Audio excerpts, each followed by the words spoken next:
The boxes of blue paper overshoes and latex gloves sat by Bob's shiny white fiberglass fishing dinghy. It was a good boat, a 16-foot Orkney, light enough to launch off the beach.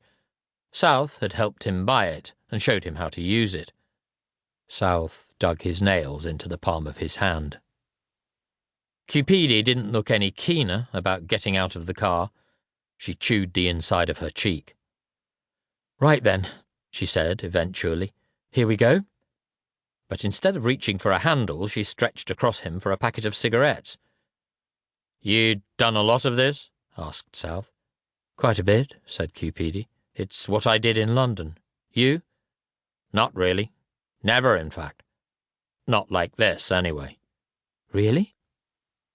South opened his door first, and as he did so, something fell onto the tarmac. All through the car journey, he had been sitting on a mobile phone, he realized. He mustn't have seen it when he got in. It was pink and decorated in nail varnish hearts and diamante stickers. That's what must have vibrated. He reached down, picked it up, and held it out to DS Cupidi, who was standing by the car, trying to light her cigarette. "Christ," she said. "Is this yours?" he asked. "My daughter's. She must have bloody left it behind." Cupidi's eyes flickered. "In the car?" The detective sergeant looked away. Was she blushing? "I know what you're thinking," she was saying. "Personal use of a police car. It was an emergency. I worked late last night, so took the car home. Then we were late this morning, and I didn't have time to go and swap the car for mine. She was going to be late for school. It's her first week. In a new town, new school. I've only ever done it once. Cross my heart." "I didn't say anything," said South, holding his palms up. "I think she leaves it behind on purpose." "Why would she do that?" asked South. "You not got kids, William?" "No." He shook his head and handed the mobile to her. She put it in her handbag. "Right," she said. "Let's get started." A constable South knew was keeping the site secure, standing just outside the cordon of blue tape, rubbing his gloves together to keep himself warm. Standing next to him, a couple of beach fishermen were chatting with him, rods in hand.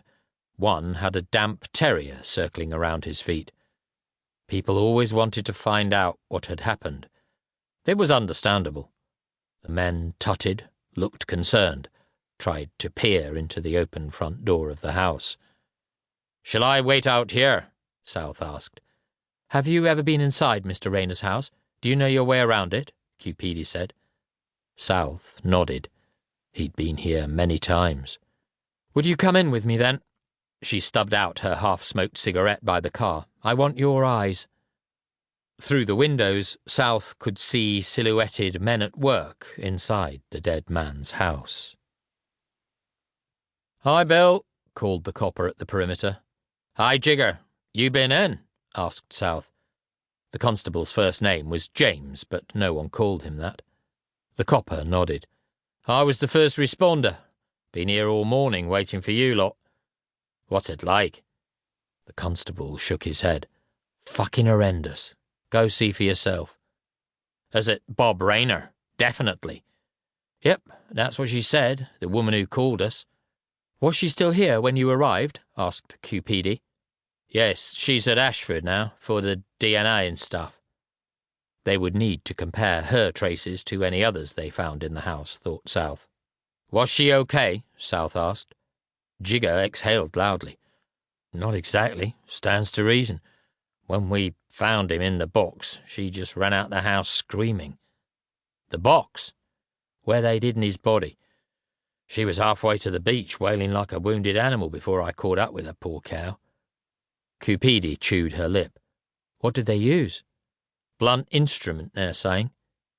"Any idea why?" she said. "Don't ask me." "I am asking you," said Cupidi. "You were first on the scene." The copper looked stung. "B&E, isn't it, I reckon?" Breaking and entering. Cupidi nodded. She was zipping up a white coverall. "It's what we're all wearing this year," she said. "Get yours on, William." "He had told me his sister was coming to visit." "You knew the poor cunt," said the constable. "Christ."